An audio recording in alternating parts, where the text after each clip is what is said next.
Beyonce said, America has a problem. And you know what? Here we are with here we are in our continuous problem. You love that we've been I told do for not the believe that. past 5-6 years that the thing we need to be most frightened of is what pronouns people are using, and then someone actually does a Nazi salute behind the president's podium on live television, and we're fine with that. All right, to all the Trump supporters out there that are saying things like, just wait and see, your life's going to be better, he's going to do good. We don't care if he made bacon and eggs free. We don't care if he made gas $0.25 a gallon. He's a criminal, he's a misogynist, and he's a sexual assaulter. There's nothing he can do to outweigh those things. I feel like we're in a dystopian film. Like, I genuinely, does anybody else feel like we're in a dystopian film or book? And I'm just waiting to just like wake up and be like, that was all a test, by the way. That kooky thing that we sent down into your dream, that little orange thing that like is making all of these commands and being really hateful, it was just a figment of your imagination. Like, I'm expecting to just wake up one day and be like, no, for sure, because there's no way we could have progressed to 2025 to have seen a Nazi salute on live television. But unfortunately, that is the way that the cookie crumbles. Also, if you could interact with this video in any way, shape, or form, it really helps out my videos. Sometimes my video reach 50 people when it could have reached like 1,000, depending on how many people give positive feedback. So if you could or would like to, please help me out. If you're going to be somebody who leaves non-respectful, hateful opinions, you're not welcome here, obviously. But if you do disagree with something that I say, just keep it respectful and I will appreciate that. We need to like talk about it because I'm discussing the casual and monumental moments of life and life's events, and like anytime anything happens, I want to speak on it. Even though I used to think, oh, only the most educated, only people who have like degrees in speaking about this, and who can dissect the current events can speak on things, when really the inauguration and current events are happening to me. And even though I am a regular person with not a lot of credentials, with like little to no credentials actually, I still want to speak on things because it's so important to talk through these monumental things that we are seeing every single day. I only at one point took a sociology class where this teacher basically informed us about the importance of politics and the importance of voting, which was just, no matter what, if you vote or you don't vote, if you care or you don't care, if you're informed or if you're not informed, you can shape the way you want your life to be, and in turn shape the systems that you would like to see. She didn't actually say that, but that was so bars. I'm gonna save that for later. Like, you have the power to shape the things that you want. Like, politics, as Sarah Shower said, really is just, they're just what you stand for. It's what you stand for and who you are, basically. So we're going to go through the inauguration, current events around the inauguration of Elon Musk giving a salute. Oh my God. And then we're going to talk about the one thing that made me have like 5% of my faith in humanity restored. I studied communications, so I think it's incredibly important to go to the source when we're talking about current events, as opposed to going through, like kind of common talking points that are out there. I really want to dissect word for word what Trump has given us, with, I guess, his kind of like promises to what he's going to do for America. I think I mentioned this before. The full inauguration transcript will be listed down below in the description because I actually like to be media literate and to include the actual words that were said out of his mouth. I think a lot of people who are Trump supporters think that people just hate Trump out of like, oh, everybody who just wants to see him get. I hate him for the words he says, okay? Everything I dislike about that man, everything I despise about that man is what he stands for and what I heard out of his mouth. And I watched the debate. I can't believe anybody would stand by the things that he says, like out his mouth. I don't just hate Trump out of the idea of him or because I'm brainwashed. I look at that man and I hear what he says and properly assess it. Okay. Addresses everyone. Vice President, Speaker, Senator. Vice President Harris, and my fellow citizens. The golden age of America begins right now. The golden age of America begins right now. From this day forward, our country will flourish and begin to be respected again all over the world. That's weird. We will be the envy of every nation. What? And we will not allow ourselves to be taken advantage of any longer. Why do we need to be the envy of every nation? Trump, Donald. Why can't we focus on the stability of our nation, the health of our nation, the safety of our nation? Why do we have to be something for other nations? Why can't America exist as its own thing? Why does it have to exist to other, like, also taken advantage of any longer? What? Okay. During every single day of the Trump administration, I will very simply put America first. He goes on to make promises about certain systems that he wants to fix. We have a public health system that does not deliver in times of disaster, yet more money is spent on it than any country anywhere in the world. And we have an education system that teaches our children to be ashamed of themselves in many cases, to hate our country despite the love that we try so desperately to provide to them. All of this will change starting today. Who are you referring to? I heard you call undocumented people rapists and criminals. There are a lot of children of undocumented people. So that's very interesting. Our education system teaches kids to be ashamed of themselves. There's a lot of shame in the things that Donald Trump says about people groups that is driven from a place of like hate and shame. The education system, yeah, being in the learning from an American education system about American history, it's a shameful history. It's a shameful history that was built on the backs of people who are enslaved. It's so scary that there is possibility for the education system to be at risk. He says something that, like, we know that he thinks, but it's so weird every time he says this out loud. Over the past 8 years, I have been tested and challenged more than any president in our 250-year history, and I've learned a lot along the way. The journey to reclaim our republic has not been an easy one, that I can tell you. Where he's like, I'm the most hated president. People hate me, but I've overcome. They even tried to shoot me, but I believe God saved me to be here in this moment. He even says, like, over the past 8 years, I've been challenged and tested more than any president in our 250-year history. Donald. How much of that is self-inflicted? And how much of that was preventable? He has to, of course, mention his powerful win that he got by winning the popular vote by millions. We won by millions. And very importantly, we had a powerful win in all 7 swing states. And the popular vote, we won by millions. To the Black and Hispanic communities, I want to thank you for the tremendous outpouring of love and trust that you have shown me with your vote. Y'all make me ill. Also, the black women don't like you. Okay, they were like less than 8% of us that voted for you. Like, we will not forget our country, our Constitution, or our God. We will not forget our country. We will not forget our Constitution, and we will not forget our God. I'm sorry, didn't you refuse to put your hand on the Bible? People who say that they're MAGA, people who utter the words MAGA, who proudly flaunt the word MAGA and believe that they are religious, you're not religious, you're just conservative, because how could you knowingly vote and put somebody in office who is a rapist? How? I would never vote for a rapist. You forgot God real quick.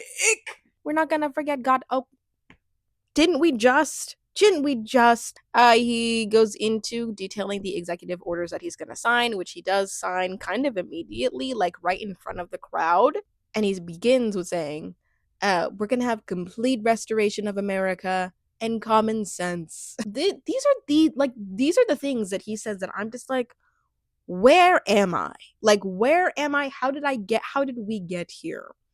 An executive order that he mentions is to remove all government censorship and bring back free speech to America. After years and years of illegal and unconstitutional federal efforts to restrict free expression, I will also sign an executive order to immediately stop all government censorship and bring back free speech to America. Never again will the immense power of the state be weaponized to persecute political opponents.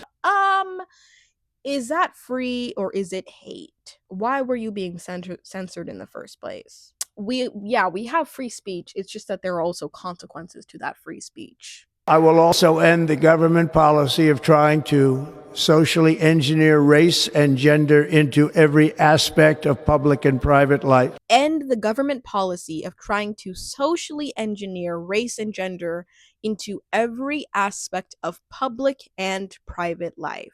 And then goes on to say, we will forge a society that is colorblind and merit-based. Forging a society that is colorblind and merit-based cannot happen in 2025. Like right now, we are so far. we are not there. Okay, we're not there yet. Somebody asked me a couple years ago, and I believe they were truly just ignorant to the harm as to why being colorblind was wrong. People, I think, and my mom was actually talking about this a couple years ago with me too. The idea of being colorblind, I think, is something that she told me was really popular in, like, was it like the 80s or 90s? Because it was kind of this messaging that came from a place of, oh, you don't like, you can see, I think maybe you can see why people would, like, really want to see the person that you are and, like, exclude what comes with what they perceive of your race to be. However, what is the issue with you looking at me and acknowledging that I am a Black woman? Like, what is the issue for seeing people's colors as they are? There is an issue with you taking stereotypes and tropes into your assessment of the person that they are, okay? Like, it's not bad to truly just be dedicated to looking at people and their identity and identifying that, but there is issue in harmfully addressing people and recognizing, like, the stereotypes that come with their color. Yeah, but, like, to be colorblind completely, just, like, strip just the color as opposed to, like, stripping the stereotype and stripping anything that's negative is like you admitting that you think of people of color as negative. That's you admitting that, like, people of color have a detriment to the person that they are, and it's their color. Like, if you're colorblind, that's a problem. Because why would you need to be delusional and act like you don't see something that's clearly there? Merit-based, dude. It is so interesting to hear the word merit come out of a very wealthy man who comes from a wealthy background, who only has wealthy friends. You could argue if he was middle class, would not be in the position that he is today. So the idea of, like, merit-based coming from a billionaire's mouth, that's like, is that not, that's great. That's hilarious. That's hilarious. And then mentions that there are only two genders. Those are sexes. And genders are a social construct. Every single thing is a social construct also. I think as a Black person, it's, like, incredibly, like, inherently known to just be like, girl, yeah, everything is a social construct. That's why I was born into this box, and that's why people tell me I don't act a certain way. And so the idea of, like, only being two genders is so, like, people who want to just believe in that, the idea there's only two genders, but then don't, like, recognize that that's, like, been socially engineered by us, need to read a book. Like, read a book. Read a book. I need to read more books that are by trans authors. I need to read more books and just listen to more perspectives of people that are non-binary to really recognize the ways that our system has treated that idea with people who simply do not align with it, okay? It doesn't mean that they're they're all delusional. Okay, we need to be educated on their perspective. So it's really disgusting that we have somebody being like, there are only two genders, and then proceed to name just like sexes. He ends off saying, I want to be a peacemaker and a unifier. It's funny because in no way, shape, or form was that highlighted in any of the promises that he made before. Like, in no way, shape, or form is him saying we're going to be the envy of the world. Is that peaceful? In no way, shape, or form is him saying, I've been the most challenged, the most tested president ever. Is that like, that's not instilling peace. That's not instilling unity. Is further adding to the divide. Oh, people hate me. The people hate me. Yeah, people hate you because of the things that you be saying. Where's the peace in anything he's been saying? Like, I would love for somebody to just let me know. It's also very interesting because when he, of course, was being addressed by Reverend, it's Marianne. Is it Marianne or Marianne, which is Mariann? The Reverend addressed him, giving her plea to him. That was the only thing that made me feel truly like I'm seeing humanity at work. In the name of our God, I ask you to have mercy upon the people in our country who are scared now. There are gay, lesbian, and transgender children in Democratic, Republican, and independent families, some who fear for their lives. And the people who pick our crops and clean our office buildings, who labor in poultry farms and meatpacking plants, who wash the dishes after we eat in restaurants and work the night shifts in hospitals, they may not be citizens or have the proper documentation, but the vast majority of immigrants are not criminals. They pay taxes and are good neighbors. They are faithful members of our churches and mosques, synagogues, wadara, and temples. I ask you to have mercy, Mr. President, on those in our communities whose children fear that their parents will be taken away, and that you help those who are fleeing war zones and persecution in their own lands to find compassion and welcome here. Our God teaches us that we are to be merciful to the stranger, for we were all once strangers in this land. May God grant us the strength and courage to honor the dignity of every human being, to speak the truth to one another in love, and walk humbly with each other and our God for the good of all people in this nation and the world. Amen.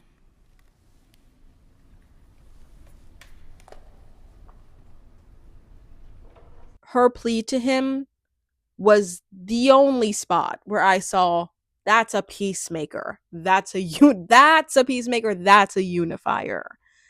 And it was so incredibly beautiful because not only because it was focused on peace and unity, but because it was like, here are people who are claiming like, oh, I'm going to be peacemaker and unifier, and they're just sitting there looking like the world's ugliest, most upset people at this very reasonable plea that was inspiring of peace and unity, which you claim to want.